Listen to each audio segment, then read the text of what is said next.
Relative velocity का concept हम कब अप्लाई करेंगे?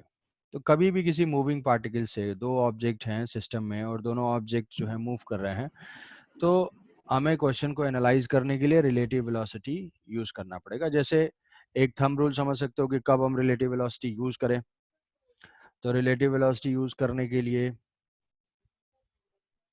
किसी एक दूसरे ऑब्जर्वर से, कौन सा? किसी मूविंग ऑब्जर्वर से, किसी मूविंग ऑब्जर्वर से। तो रिलेटिव जनरल क्या है? रिलेटिव मोशन एक कॉन्सेप्ट ही है, रिलेटिव मोशन। और क्वेश्चन सॉल्व करने का एक तरीका है। क्या बिना रिलेटिव वेलोसिटी के भी हम कर सकते हैं? अरे बिना रिलेटिव वेलोसिटी के भी क्वेश्चन सॉल्व हो सकता है। बट कई सारे क्वेश्चन, जैसे दो पार्टिकल हैं, वो आ रहे हैं, कोलाइड करेंगे, कब होंगे, या फिर कोई पार्टिकल एक के रेस्पेक्ट में दूसरे की क्या पाथ होगी, क्या ट्रेजेक्टरी होगी, कोलिजन का टाइम क्या होगा, ये सारी चीज़ें हम रिलेटिव वेलोसिटी से इजीली कर लेंगे। तो रिलेटिव वेलोसिटी जनरल क्विकली एक बार वो कॉन्सेप्ट कैसे आता है कि जैसे मान लो ये दो है, ये दो पार्टिकल हैं, दोनों का पोजीशन वेक्टर है r1 और ये है पोजीशन वेक्टर r2, और ये दोनों ही अगर मूव कर रहे हैं, ये दोनों ही मूव कर रहे हैं, तो हम क्या करेंगे? जैसे हमारा ऑब्जर्वर अगर चेंज होता है, अभी हम कहाँ से मेजर कर रहे हैं? अभी हम ये सारा जो पोजीशन वेक्टर r1 है एंड r2 है, this is with respect to okay respect में। अब मान लो कि हम r1 के रेस्पेक्ट में चेंज करना चाहते हैं, r1 के रेस्पेक्ट मतलब इसके रेस्पेक्ट में अगर देखना चाहते हैं, तो क्या होगा? इसके रेस्पेक्ट में पोजीशन वेक्टर, ये पोजीशन वेक्टर कैसे ड्रॉ किया है? ये पोजीशन वेक्टर जो है वो ड्रॉ किया है,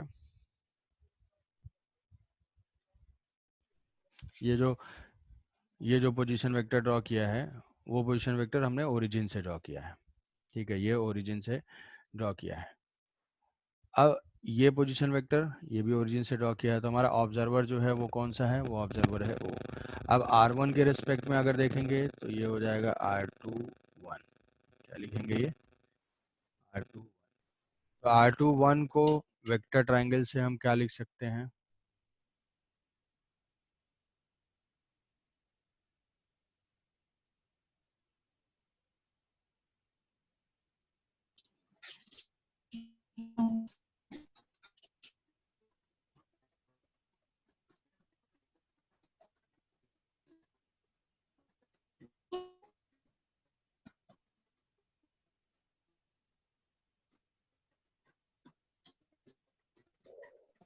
r21 क्या होगा? r21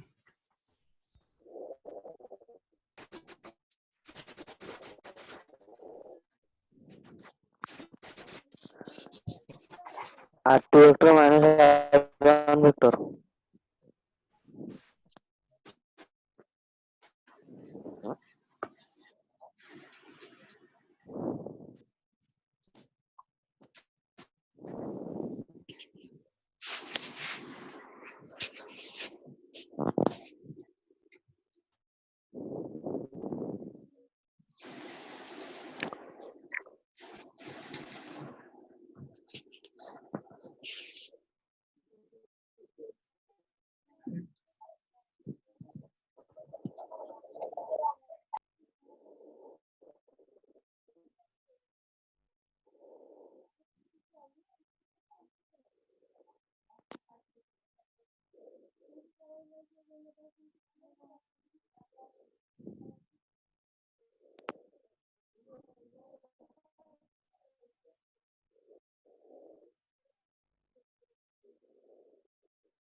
क्या होगा भैया? r21 यहाँ से देखो 1 minus R2. वेक्टर, हाँ वेक्टर ट्रायंगल यहाँ से लिखेंगे, this vector r1 plus r21 is equal to r2, तो यहाँ से हो जाएगा r2 minus r1, r2 minus r1। अब इसको अगर हम डिफरेंशिएट कर देंगे टाइम के रिस्पेक्ट में, डिफरेंशिएट कर देंगे विद रिस्पेक्ट टू टाइम, तो ये हो जाएगा v21 is equal to v2 minus v1। फिर से डिफरेंशिएट कर देंगे तो ये हो जाएगा a2 minus a1। a2 minus a1 ये किसके रिस्पेक्ट में है? ये भी विद रिस्पेक्ट टू टाइम हमने डिफरेंशिएट किया। तो ये सारी क्वांटिटीज क्या? ये है रिलेटिव मोशन, ये हो जाएगी रिलेटिव पोजीशन, ये हो जाएगी रिलेटिव वेलोसिटी, रिलेटिव वेलोसिटी, और ये हो जाएगा रिलेटिव एक्सेलेरेशन। तो सिंपल पॉइंट ये है कि किसी भी मूविंग फ्रेम से अगर हम ऑब्जर्व करते हैं तो वो जो क्वांटिटी होगी वो हमेशा एक रिलेटिव क्वांटिटी है।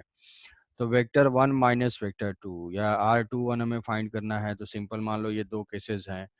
तो वन डायमेंशन में हम यहाँ पे क्या है, ये वेक्टर्स हैं, तो वन डायमेंशन में वेक्टर को हम प्लस माइनस से डिनोट कर देते हैं। जैसे मान लिया कि ये हैं, ये ये दो पर्सन है, ये 5 से जा रहा है, ये कार है, ये जो है 20 से जा रही है, और यहाँ से एक पर्सन है, ये इधर 2 से आ रहा है, या 5 ले लेते हैं इसको भी, ये 5 से जा रहा है। ये ऑब्जर्वर 1 और ये है ऑब्जर्वर 2 और ये है कार। तो हमें फाइंड करना है, मान लो कि velocity of car with respect to 2 and velocity of car with respect to 1। Simple है।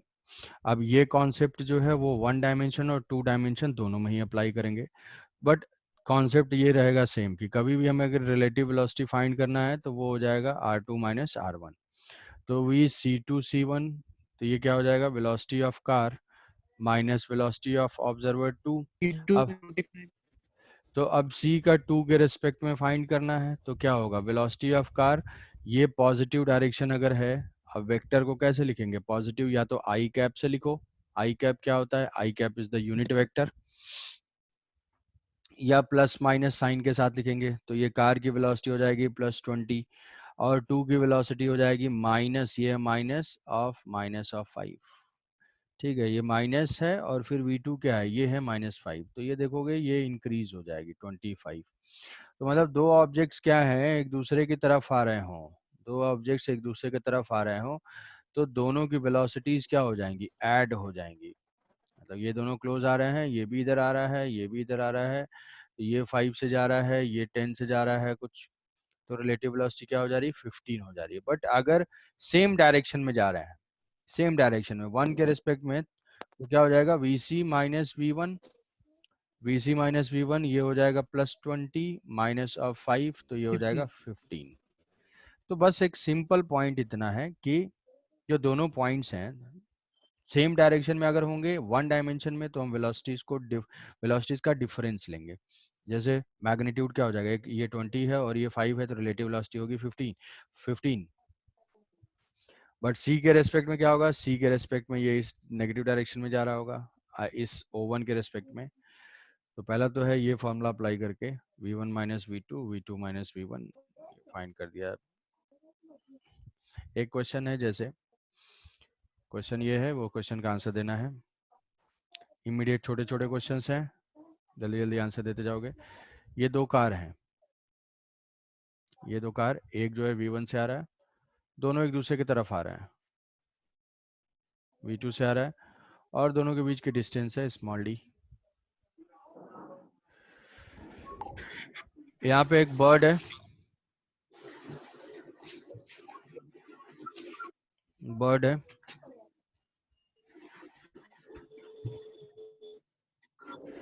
और ये बर्ड जो है वो बर्ड जो है V3 स्पीड से ट्रैवल कर रहा है।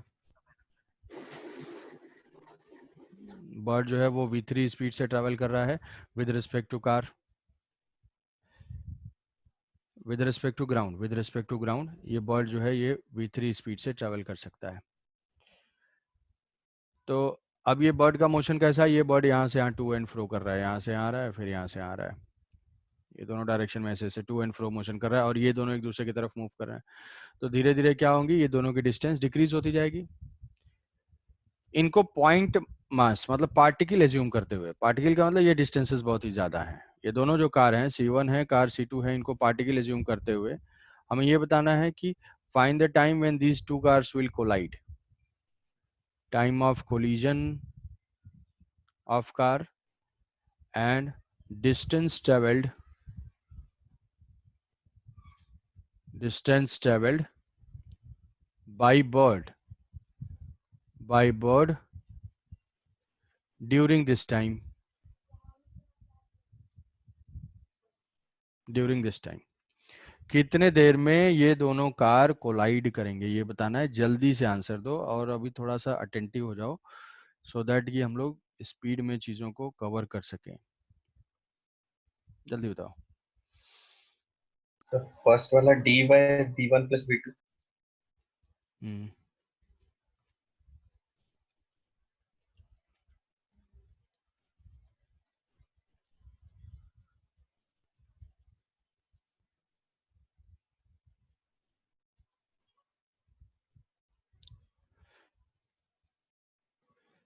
अच्छा, ये जो है एक ऑफिस के तरफ से भी एक अनाउंसमेंट है कि ये जो गैलेक्सी, वीवो, ये सब जो नाम है ना, ये अपने ओरिजिनल नेम से तुम वो करो, एंटर करो,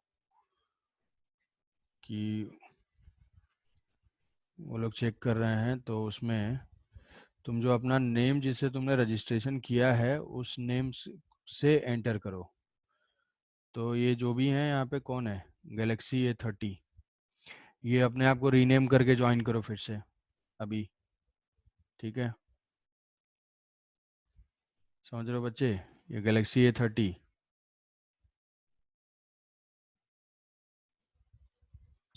सर वो कुन्नी भाई है।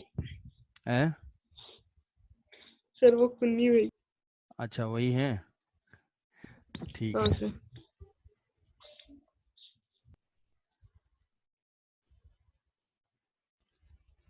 और तो अभी इसमें कोई नहीं है, ठीक है। फर्स्ट वाला dy v1 + v2। हम्म।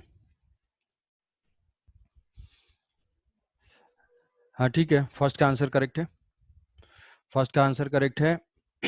चलो, टाइम ऑफ कोलिजन, तो हम रिलेटिव वाले इक्वेशन को अप्लाई करेंगे। रिलेटिव दोनों कांस्टेंट स्पीड से मूव कर रहे हैं, तो जो इक्वेशन हमारा, जो इक्वेशंस हमारे हमने अप्लाई करते हैं, s is equal to ut + half at square, वैसे ही हम यूज कर सकते हैं। Relative separation is equal to relative velocity into time plus half a relative into t square. तो यहाँ पे रिलेटिव एक्सीलरेशन तो जीरो है, तो हम क्या करेंगे, हमें टाइम फाइंड करना है, तो वो हो जाएगा relative separation by relative speed. तो रिलेटिव सेपरेशन क्या है, relative separation is equal to d. Relative speed क्या है, दो वेलोसिटीज, दो पार्टिकल अगर अपोजिट डायरेक्शन में आएंगे तो रिलेटिव वेलोसिटी फाइंड करने के लिए हम ऐड कर देंगे v1 + v2। दो पार्टिकल अगर सेम डायरेक्शन में जाएंगे तो उनके रिलेटिव वेलोसिटी फाइंड करने के लिए हम डिफरेंस ले लेंगे, मैक्सिमम माइनस मिनिमम, और डायरेक्शन अकॉर्डिंगली देख लेंगे। तो यहाँ डी अपोजिट डायरेक्शन से है, तो ये हो जाएगा v1 + v2। अब दिया हुआ है कि कितना डिस्टेंस ये बर्ड का मोशन कैसा है, बर्ड जो है यहाँ से यहाँ टू एंड फ्रो मोशन कर रहा है, और बर्ड की वेलोसिटी क्या है, बर्ड की वेलोसिटी है v3। v3 स्पीड किसके रिस्पेक्ट में है, विद रिस्पेक्ट टू ग्राउंड, मतलब ग्राउंड के रिस्पेक्ट में मूव कर रहा है। तो टोटल बर्ड कितना डिस्टेंस ट्रेवल करेगा, तो क्या ये सोच, क्या डिस्टेंस फाइंड करने के लिए अगर हम इस टाइम को मल्टीप्लाई कर दें, इस टाइम को मल्टीप्लाई कर दें स्पीड से, इस टाइम को मल्टीप्लाई कर दें स्पीड से, तो आ जाएगा कि distance travelled by bird, distance travelled by bird, वो क्या हो जाएगा कि जो स्पीड है v3 इंटू जो टाइम इंटरवल है, तो ये हो जाएगा v3 into D divided by v1 + v2, ठीक है? तो ये हो जाएगा इसका रिलेटिव वेलोसिटी एप्लीकेशन। अब जैसे मान लो कि ऐसा दिया हुआ है, ऐसा दिया हुआ है, नेक्स्ट क्वेश्चन है कि दो पार्टिकल हैं, एक जो है एक ड्रॉप किया जा रहा है और एक जो है, दोनों के बीच में सेपरेशन है 500 मीटर, ये सेपरेशन, और दोनों एक ही लाइन के लॉन्ग है, 500 मीटर है। इसको ड्रॉप किया जा रहा है, means u is equal to 0 है, और इसको जो है 10 मीटर पर सेकेंड से प्रोजेक्ट किया जा रहा है। तो हमें फाइंड करना है, find the time and location, find the time and location, location का मतलब क्या हुआ, ग्राउंड से, find the time and location from ground where these two will collide, where these two will collide। ये दोनों क्या है, ये दोनों एक ही लाइन के लॉन्ग है, तो हमें ये बताना है कि कितने डिस्टेंस पे और कब ये दोनों पार्टिकल कोलाइड करेंगे। कोई आंसर दे सकता है क्विकली?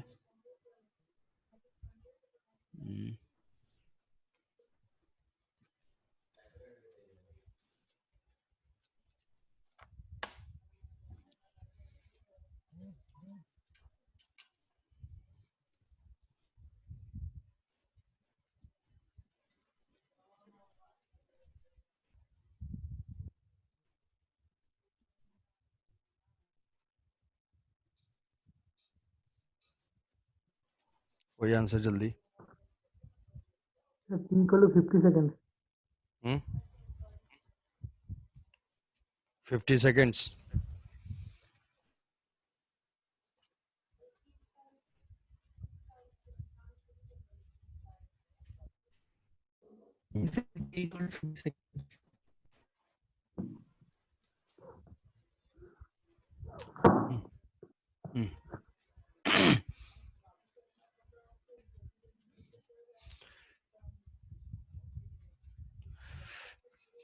मोशन अंडर ग्रेविटी में देखो, मोशन अंडर ग्रेविटी देखो, ये इंपॉर्टेंट पॉइंट है। Motion under gravity, motion under gravity मतलब क्या है कि ये motion under gravity, motion under gravity कौन सा वन डायमेंशन हो, वन डायमेंशन कौन सा है, ये टावर से या एक ही लाइन के लॉन्ग वाला है, या टू डायमेंशन, टू डायमेंशन में मोशन अंडर ग्रेविटी क्या है, ये प्रोजेक्टाइल वाला जो है।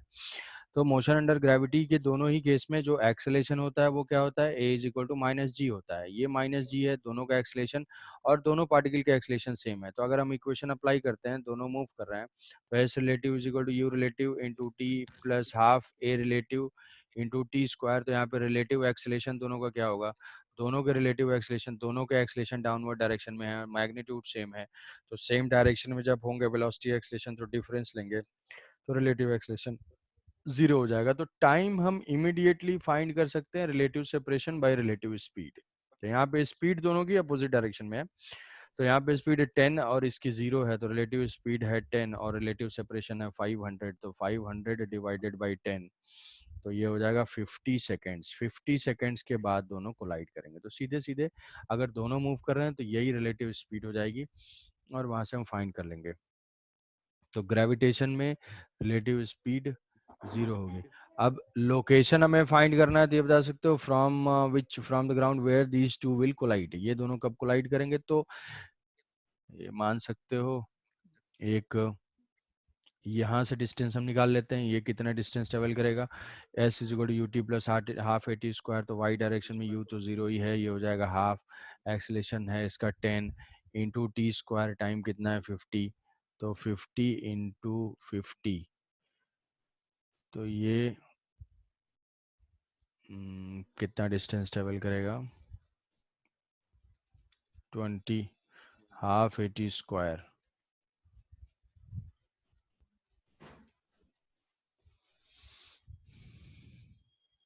ये डिस्टेंस कितनी आ रही है, ये डिस्टेंस 20 नीचे वाले वो है, पार्टिकल को 10 से तो वो मेरे बॉल से फुल ही नीचे फिर से आ जाएगा ना।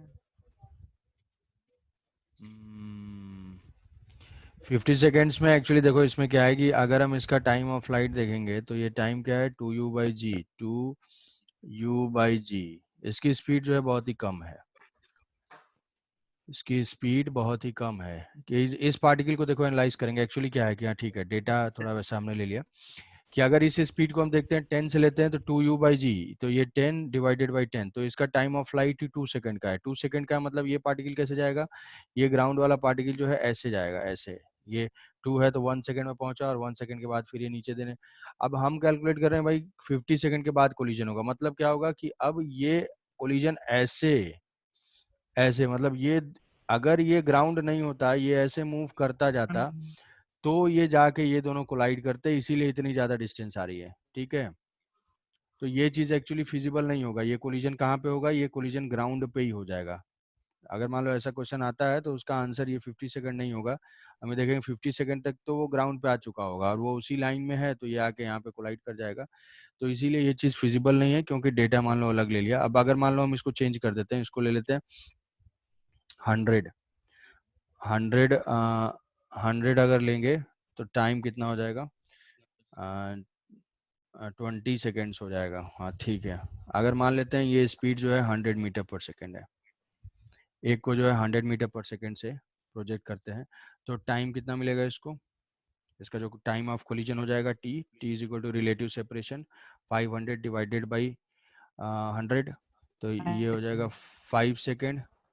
और इस 5 सेकेंड में ये कितना कोलाइड कर, कितना डिस्टेंस ट्रेवल करेगा, तो किसी भी एक का डिस्टेंस ट्रेवल निकालोगे वो हो जाएगा half a t square, half 10 into t square, 5 into 5, तो ये हो जाएगा 5। तो यहाँ से 125 मतलब यहाँ से टॉप से 125 पे कोलिजन होगा, या फिर 375 पे ग्राउंड से जो है 375 मीटर पे ये कोलाइड करेगा।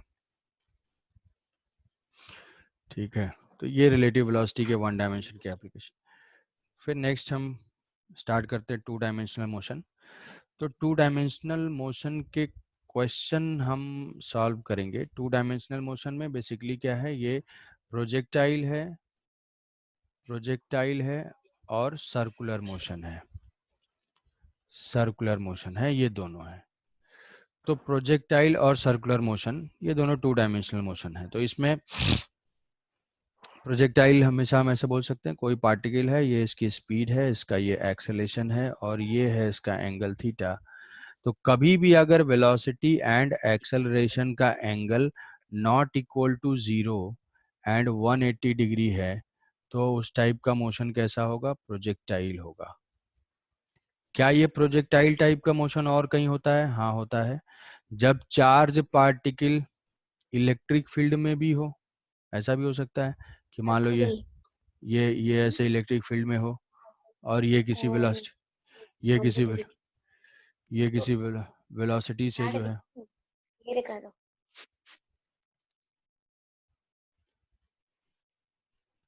चार्ज पार्टिकल जो है अगर किसी इलेक्ट्रिक फील्ड में है, उसको किसी वेलोसिटी से हम प्रोजेक्ट करते हैं, तो उस केस में भी क्या होगा, वो उस केस में भी उसका पाथ जो है प्रोजेक्टाइल टाइप का होगा। तो ये प्रोजेक्टाइल वाले कॉन्सेप्ट अप्लाई हो सकते हैं। तो ये हम प्रोजेक्टाइल देखते हैं। प्रोजेक्टाइल की इनिशियल वेलोसिटी u है, एंगल थीटा है, ये है u cos थीटा, ये है u sin थीटा। तो यहाँ से जो एक्सेलेरेशन है वो वर्टिकली डाउनवर्ड डायरेक्शन में है। अब यहाँ पे x डायरेक्शन में एक्सेलेरेशन 0 है, y डायरेक्शन में एक्सेलेरेशन g है। तो हम अप्लाई करते हैं, तो जो टाइम ऑफ फ्लाइट हो जाएगा, time of flight is equal to, इसको ऐसे लिख सकते हैं, t is equal to 2u y direction में जो वेलोसिटी है और y डायरेक्शन में जो एक्सेलेरेशन है, तो ये आ जाएगा 2u sin थीटा। जैसे अगर ये था मोशन वन डायमेंशन वाला तो 2u/g था, u टोटल वेलोसिटी थी, या फिर हम ऐसा बोल सकते हैं कि थीटा इक्वल टू 90 डिग्री था तो 2u/g था। यहाँ पे 2u/ay, तो uy is what, uy is equal to u sin theta. u sin theta change होगा, u sin थीटा यहाँ से आते आते हाईएस्ट पॉइंट पे क्या हो जाएगा, 0। हाईएस्ट पॉइंट पे कौन सी वेलोसिटी बचेगी, ओनली हॉरिजॉन्टल, वो क्या है, u cos थीटा। तो ये टोटल जो है जाने का टाइम कितना टाइम हुआ, u sin थीटा/g। फिर यहाँ से नीचे आने का टाइम कितना हुआ, 2u sin थीटा/g। ये हो जाएगी मैक्सिमम हाइट। मैक्सिमम हाइट हमने फाइंड किया था u²/2g, u²/2g। तो यहाँ पे बस चेंज क्या हो जाएगा कि कभी भी प्रोजेक्टाइल टाइप का होगा तो ये हो जाएगा uy²/2ay। तो uy is equal to what, uy is equal to u sin theta, तो u² sin² theta divided by 2g, u² sin² theta divided by 2g। Range का मतलब है, रेंज का मतलब क्या है कि रेंज का फॉर्मूला याद रखो और उसके साथ साथ उसका बेसिक पॉइंट भी। रेंज का मतलब हमें क्या फाइंड करना है, इस पार्टिकल का एक्स कोऑर्डिनेट। तो एक्स कोऑर्डिनेट का मतलब क्या हुआ कि एक्स डायरेक्शन में जो वेलोसिटी है, मतलब डिस्टेंस ट्रेवल फाइंड करना है, तो this distance is equal to ut plus half a t square. अब ये जो है a और ये 0 है, तो वही u इनिशियल वेलोसिटी इन एक्स डायरेक्शन इनटू टाइम, तो ये क्या हो जाएगा, u cos theta is the velocity, ये 2u sin theta by g is the time, तो ये आ जाएगा u² sin 2 theta by g। अब रेंज के बारे में कुछ पॉइंट्स हैं, कौन कौन सा होता है, क्या दो एंगल के लिए रेंज सेम होता है, जिनको बोलते हैं कॉम्प्लीमेंट्री एंगल। और फिर मैक्सिमम रेंज टाइप की भी चीज होती है।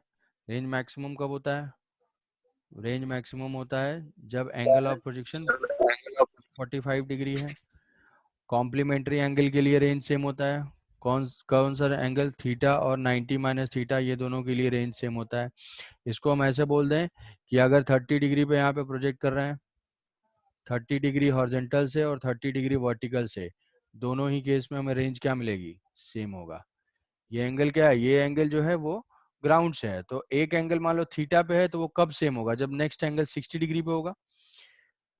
तो 60 डिग्री पे होगा तो सेम होगा। मतलब उसको कैसे याद रख सकते हैं कि 30 डिग्री हॉरिजॉन्टल से और या 30 डिग्री वर्टिकल से करेंगे तो दोनों में रेंज सेम होगी।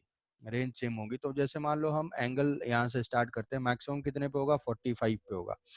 तो हम यहाँ से प्रोजेक्ट करना स्टार्ट करते हैं अगर, तो ये किसी रेंज पे जा रहा है, मान लिया 10 है। 10 के बाद फिर हमने 20 एंगल बढ़ा रहे हैं, स्पीड सेम है तो ये बढ़ता जा रहा है, ये बढ़ता जा रहा है। मैक्सिमम कहाँ पे होगा? मैक्सिमम 45 पे होगा। उसके बाद फिर अगर इंक्रीज होगा तो फिर ये वापस रिटर्न होना स्टार्ट हो जाएगा।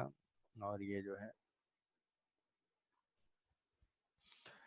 तो ये जो मैक्सिमम रेंज है, maximum range is equal to what? ये 1 है u square by g. This is u square by g, u square by g. अच्छा, रेंज और हाइट में कोई रिलेशन बता सकता है कि रेंज और हाइट को हम कैसे रिलेट कर सकते हैं? यहाँ पे